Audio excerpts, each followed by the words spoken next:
Magandang hapon mga idol.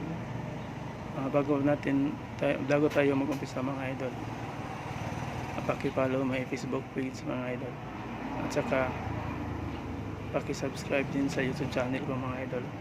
Like, comment, and share mga idol. Ilagay ko sa comment section mga idol. Pag-usapan natin mga idol yung laban ni Shane Strickland versus Dricus du Plessis mga idol sa UFC 297 mga idol. Ang gandang laban mga idol. Parang na-controversial yung laban mga idol kasi daming nagsasabi na nanalo si Shane Strickland. Pero sa akin mga idol, sa opinion ko mga idol, tama naman yung desisyon ng mga judges mga idol na nananalo si du Plessis via split decision mga idol. Kahit champion si Shane Strickland mga idol, dapat sa laban nila ni du Plessis dapat aggressive siya sa first round mga idol hanggang fifth round mga idol.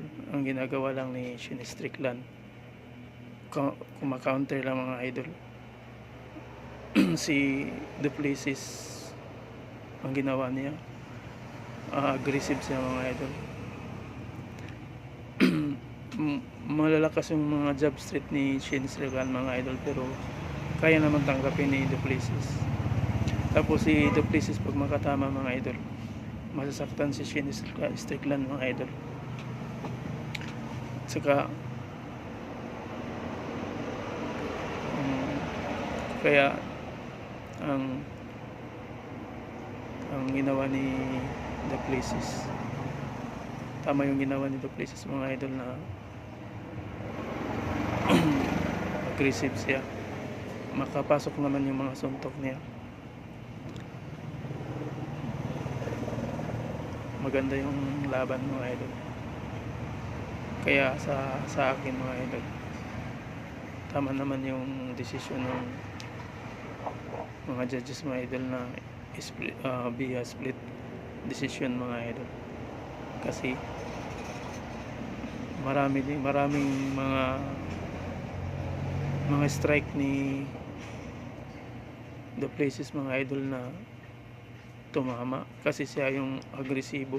Kahit natamaan siya, hindi siya umaatras, palagi siyang pumapasok.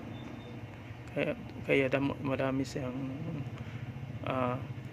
mga suntok na nakatama.